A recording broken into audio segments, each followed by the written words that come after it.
Temos salões com jogos de azar, corridas de cavalos e brigas de galo, além de prostituição. Ao perceberem a complexidade da situação, questionaram se o profeta era realmente um profeta e se aquele era um lugar de Sião.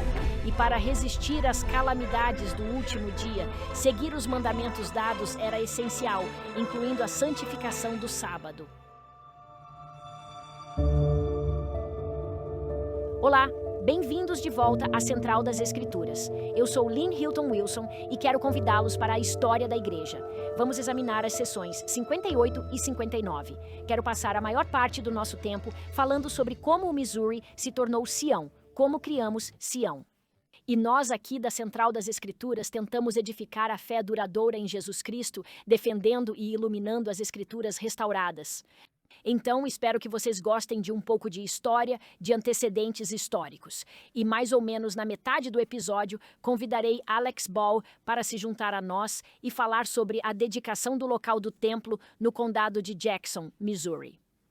Eu gostaria de começar com algumas perguntas. A principal delas é: por que as profecias do Senhor não foram cumpridas? Se não era a hora certa, por que o Senhor mandou os santos irem para o Missouri? Por que o Senhor não amansou os corações dos habitantes locais? Por que não viveram lá a lei da consagração? O Missouri é um pouco confuso, por isso usarei muitos mapas. Tenho apostilas anexas e espero que, ao final desta semana de estudo das Escrituras, vocês consigam entender melhor essas belas sessões 58 e 59. Para começar, vamos dar uma olhada em uma linha do tempo. Lembrem-se de que tivemos 3 grupos de santos vindo de Ohio nesse verão quente de 1831. Joseph chegou no dia 20 de junho e no final de julho recebeu a sessão 54 quando os santos de Colesville chegaram ao condado de Jackson, e isso foi cumprido. Em 1º de agosto, ele recebe esta sessão aqui, a 58, quando Martin Harris é convidado a ser um exemplo e doar sua propriedade, o restante da área que ele vendeu de sua enorme fazenda, para comprar terras e estabelecer Sião. Depois, nos dias 2 e 3 de agosto, Sidney e Joseph se encontram com outros para dedicar a terra do Missouri para a reunião dos santos e o local do templo em Independence. No dia 7 de agosto, é realizado um funeral para a primeira santa que faleceu. A irmã Polly Knight desejava morrer em Sião e, apesar de sua saúde debilitada, viajou para lá. A sessão 59 é dedicada a ela, dizendo que são abençoados os que vêm a Sião e guardam o dia do Senhor. Na semana seguinte, mais instruções serão dadas nas sessões 60 e 62 aos élderes que devem retornar. Voltando à história americana, começamos com a abertura de terras a oeste dos Apalaches e, em 1885, há a compra da Louisiana. Em 1821, o 24º estado é estabelecido. Na verdade, foram estabelecidos 2 estados através do compromisso do Missouri. Naquela época, cada estado livre precisava ter um estado escravista. Mesmo estando ao norte da linha Mason-Dixon, Missouri foi autorizado a entrar como estado escravista, enquanto o Maine entrou como seu oposto. Com apenas 10 anos de existência, muitos condados ainda não foram pesquisados. As pessoas chegavam e começavam a morar na propriedade antes do levantamento oficial, recebendo então deste modo os primeiros direitos de ocupação e habitação. A nação está em expansão, mas a falta de dinheiro é um grande desafio. Isso se deve ao rápido crescimento e à oposição da América Jacksoniana ao Banco Federal. Na época da presidência dele, a plataforma política incluía a destruição do Banco Federal em favor dos bancos estaduais. Essa resistência afetou o uso de moedas e metais, tornando-nos conservadores em várias áreas. A trilha de Santa Fé foi criada para obter moedas viajando para o oeste, passando por propriedades mexicanas, cortando as moedas em pequenos pedaços para trazê-las de volta. Se você pudesse começar bem na fronteira da nação, bem aqui no Missouri, e ir para o oeste, reunir alguns desses produtos e voltar, você teria um ótimo lucro. Em 5 meses, você poderia ganhar 1.500% do seu investimento. Então, muitas pessoas começaram a vir para o Missouri para fazer isso. E William Becknell foi um deles. Ele tem feito isso desde 1827. E ele faz isso até a primavera de 1833 em Independence, Missouri. Há um porto natural ali, os barcos podiam chegar, você podia começar sua jornada, e assim essa cidade se tornou um porto, um local de partida na trilha de Santa Fé. Como resultado, a cidade ficou repleta de pessoas que queriam ganhar muito dinheiro, muitos homens, poucas famílias, salões e jogos de azar, corridas de cavalos e brigas de galo, prostituição, e a situação é muito ruim. E alguns ministros vieram para tentar curar um pouco da iniquidade nessa área, e eles deixaram seus registros desse período logo antes da chegada dos santos. E esse é um dos registros que foram deixados. Nessa cidade, logo se aprende a não fazer perguntas sobre os nomes ou as cidades natais dessa classe de homens. Aparentemente, eles estão tentando esconder algo de seu passado do qual não se orgulham e têm medo de serem detectados. Além disso, pouco antes do Missouri se tornar um estado, temos a independência do México. Assim, entre os anos de 1810 a 1821, tivemos a Guerra da Independência Mexicana, o que nos permitiu ter mais oportunidades de ter esse dinheiro entrando e saindo e vendendo. Um dos motivos pelos quais o condado de Jackson era tão importante era o fato de que, como mencionei, eles tinham um porto natural, mas que, ironicamente, foi destruído por um desastre natural, uma enchente, no mesmo ano em que expulsaram os santos dos últimos dias. Assim, na primavera de 1833, eles tiveram que mudar desse local, que deixou de ser o ponto de partida e passou a ser a cidade mais ao sul, em outra curva do rio Missouri. Apenas 6 anos depois que o Missouri se tornou um estado, o condado de Jackson foi organizado. Foi em 1827 e Independence foi escolhida como sede do condado. Então, além das pessoas que estavam vindo para enriquecer rapidamente, havia alguns funcionários do governo chegando e, como mencionei, alguns ministros. Quero ler alguns outros relatos de outros ministros. A observância do sábado cristão parece ser desconhecida. É um dia de comércio, alegria, bebida, jogos de azar e conduta anticristã em geral. Ele continua. Quando os trens da trilha de Santa Fé retornam para cá ou passam por aqui em seu caminho para o leste, há uma multiplicação do pecado além do normal. A extorsão e as formas mais graves de violência são comuns. O xerife tem muito pouco apoio da população, exceto para evitar roubos e arrombamentos nas lojas dos comerciantes. Ele me confidenciou que os cidadãos não se importam com a punição dos sem lei. Portanto, essa é a área em que o Senhor acabou de revelar a Joseph que seria Sião. Essa é a área que conectará o céu e a terra. E como mencionei na semana passada, Doutrina e Convênios está repleta de informações sobre a edificação de Sião. Mas é tão irônico que de todos os lugares, por que o Senhor escolheu esse? Todos os grupos de missionários que vieram para cá, que mencionamos na semana passada, ficaram muito chateados com isso. Quando descobriram como essa área é acidentada e difícil, disseram: esse profeta não é um profeta. Este não é um lugar de Sião. Eles tiveram muita dificuldade em acreditar que isso se tornaria o que o profeta disse que seria. Mas quando chegamos aos dias 2 e 3 de agosto, Joseph quer dedicar a terra antes de voltar para casa, e para Emma e sua filha.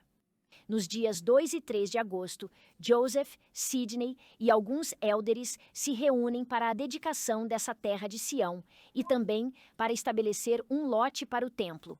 Isso é muito importante para mim, pois o lote do templo é a primeira coisa que precisa ser dedicada. O restante da cidade pode crescer em torno do templo. Ainda nem começamos a construir o templo de Kirtland. Isso nos leva de volta às 12 tribos de Israel, de volta ao tempo do tabernáculo, de volta a Moisés e à construção do templo de Salomão. E como os 12 filhos de Jacó e suas tribos, seus descendentes, fizeram cada um uma parte diferente do tabernáculo, Joseph está fazendo a mesma coisa ao estabelecê-lo neste momento. E temos a bênção de ter um estudioso fabuloso do Missouri disponível para vir e compartilhar conosco algumas ideias sobre essa dedicação do local do templo. Por isso pedi a Alex Baug que voltasse e compartilhasse conosco alguns minutos sobre essa dedicação do templo. E depois terminarei no final das outras sessões. Joseph nos deu uma Bem-vindo. descrição maravilhosa. Isso foi em 1835. Isso mesmo. Isso é uma memória, mas o essencial é que ele teve uma visão celestial, ou seja, uma revelação de que devíamos ir para lá. Cheguei ao condado de Jackson, Missouri, e depois de ver o país buscando diligentemente a mão de Deus, ele se manifestou a mim e designou a mim e a outras pessoas o local exato em que pretendia começar o trabalho de coligação. Nesse local querem construir a cidade santa.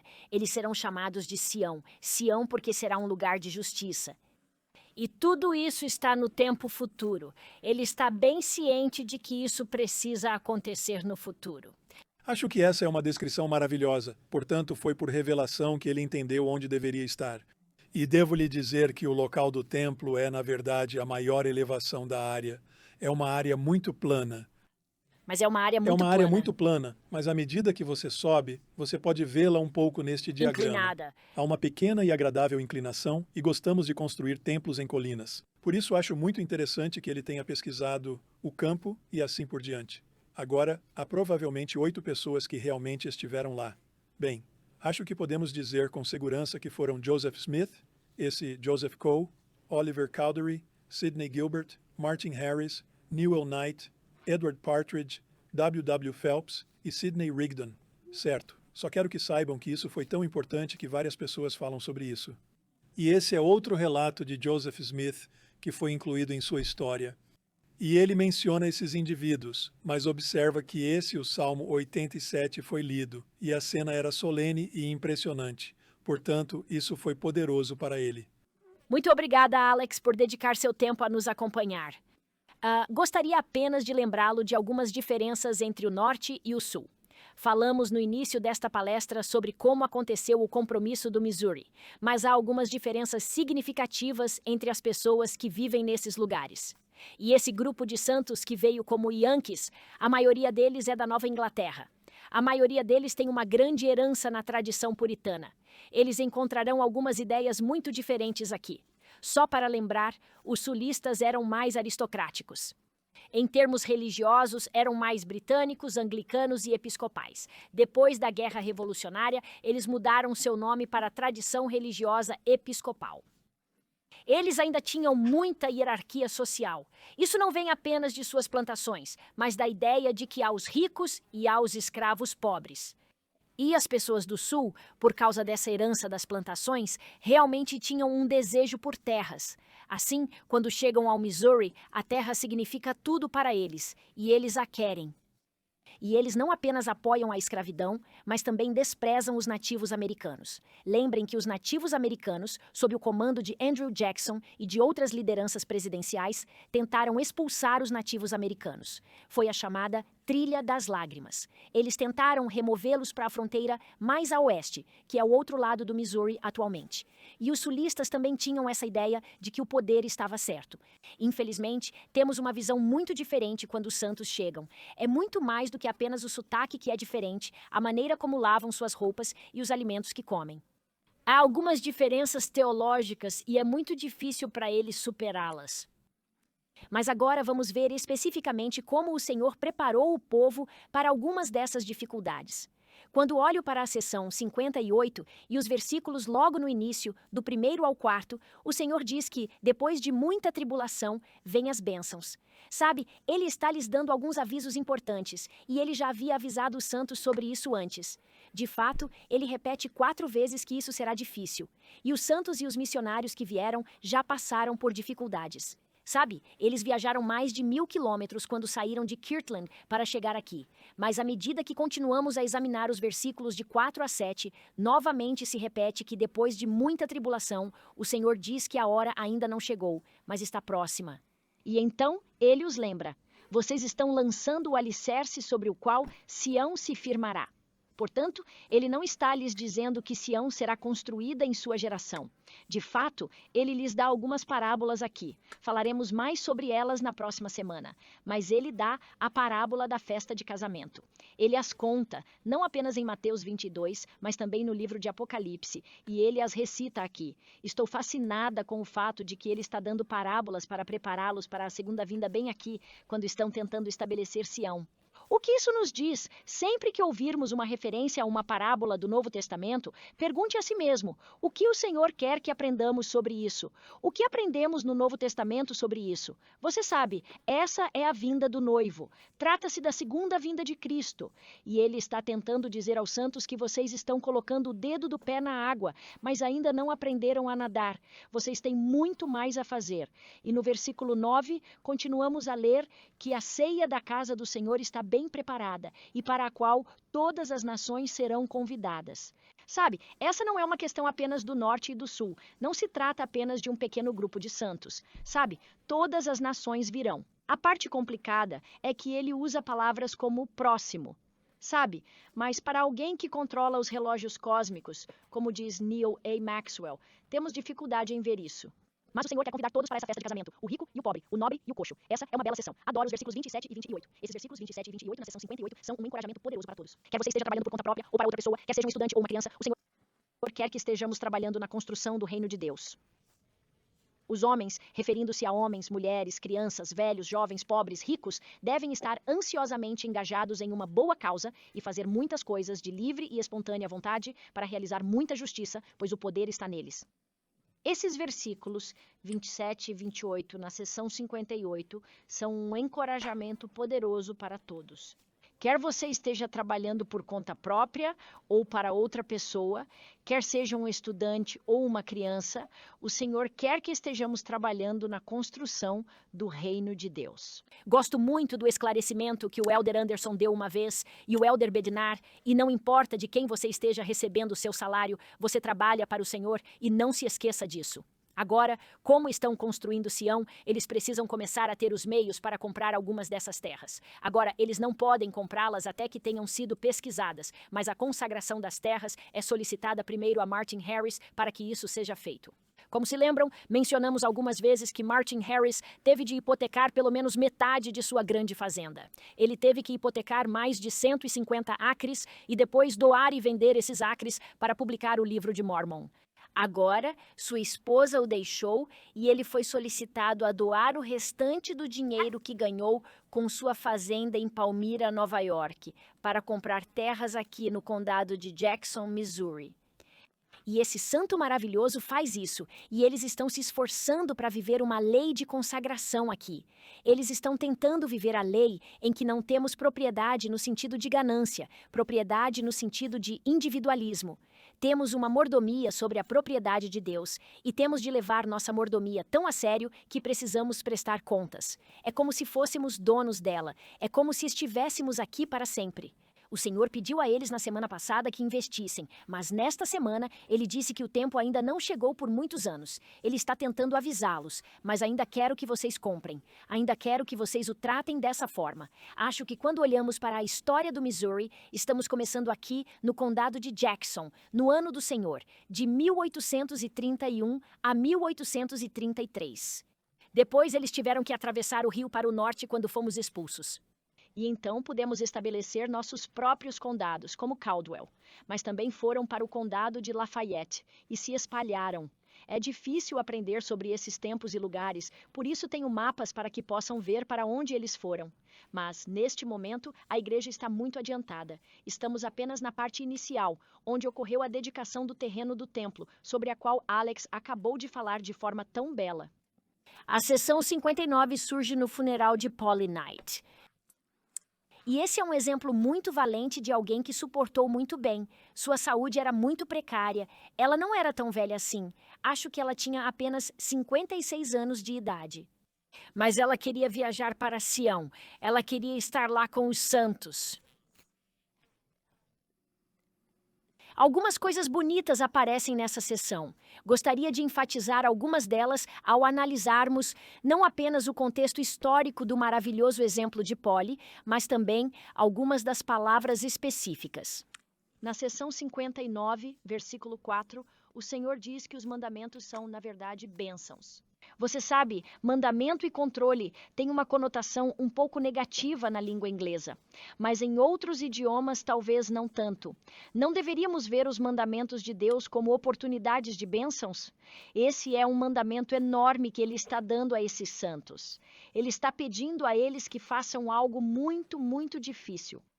A vivência da lei da consagração apenas alguns meses depois de você ter sido batizado e ter sido criado sob a independência e o individualismo vermelho, branco e azul que levaram os Estados Unidos a acontecer.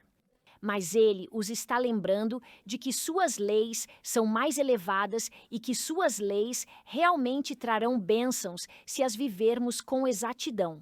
Adoro essas sessões sobre o Missouri, porque sinto que é para isso que somos chamados também. É toda a restauração chamada para construir uma sociedade de Sião. Para diminuir as calamidades do último dia, devemos obedecer aos mandamentos dados, como a santificação do sábado. Vejamos o versículo 12. Lembra-te, porém, de que no dia do Senhor oferecerás tuas oblações e teus sacramentos ao Altíssimo, confessando teus pecados a teus irmãos e perante o Senhor.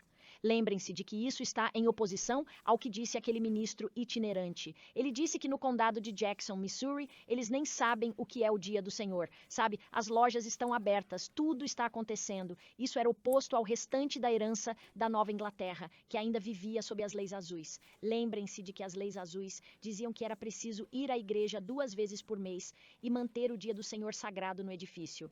Não há merchandising, as lojas ficam fechadas. No entanto, isso é diferente dos estados do sul. Suas leis eram um pouco diferentes. Eles diziam que era preciso ir à igreja 1 vez a cada 2 meses. Parte disso se deve ao fato de que, inicialmente, as plantações eram muito distantes umas das outras.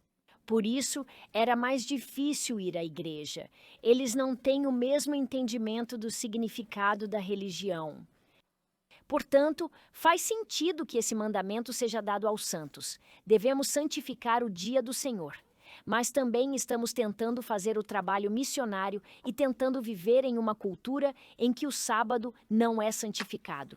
E o Senhor diz claramente que, se Sião for estabelecida, ela terá um dia em que descansaremos para o Senhor.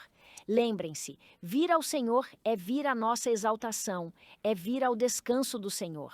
Portanto, considerar o dia do Senhor como um dia de descanso é considerá-lo como o dia do Senhor ou entrar em sua presença nesse dia, o que acredito que fazemos com nosso sacramento. Ele está nos pedindo isso ao entrarmos com o coração quebrantado e o espírito contrito.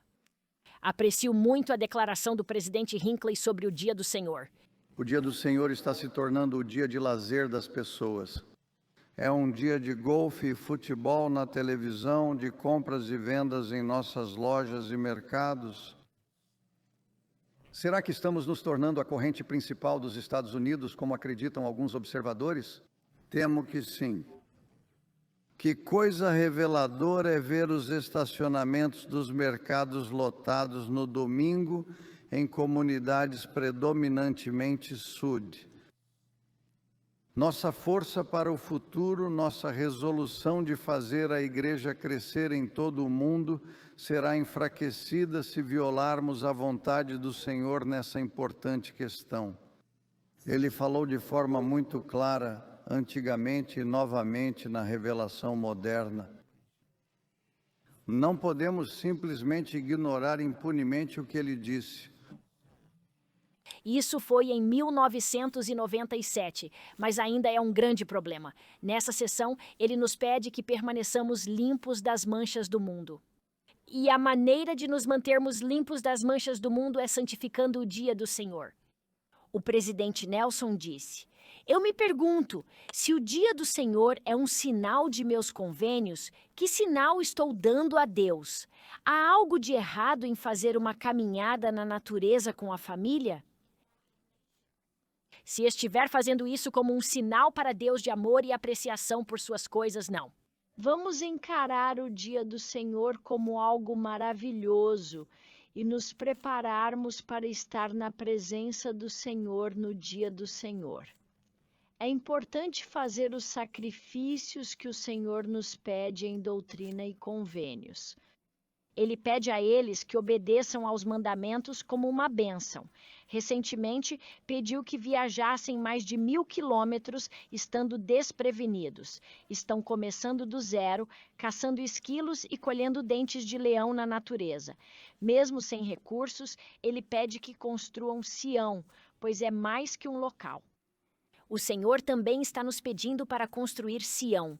Nós agora em uma área onde temos prosperidade, em áreas onde temos pobreza, em áreas onde a localização é a mais distante possível do Missouri em todo o mundo. O que importa agora não é necessariamente o local, mas nosso coração. Estamos doando nosso tempo, talentos e energias ao Senhor? Podemos viver a lei da consagração em nosso coração e mente e fazer tudo o que fazemos, do nascer ao pôr do sol, em nome do Senhor? Será que podemos, em nossos empregos, em nossos estudos, em nosso trabalho, em nossas brincadeiras, viver uma vida de discipulado e seguir cada inspiração? Essa é a mensagem que vejo nessas sessões sobre o estabelecimento de Sião e oro para que possamos levá-las a sério. Acredito que é possível sentir o Espírito de Deus em nossa vida durante todo o dia. É absolutamente necessário se quisermos evitar ser derrubados pelo adversário. E é isso que é necessário para criar um povo preparado para receber nosso Salvador em sua vinda. E oro para que possamos fazer isso em nome de Jesus Cristo. Amém.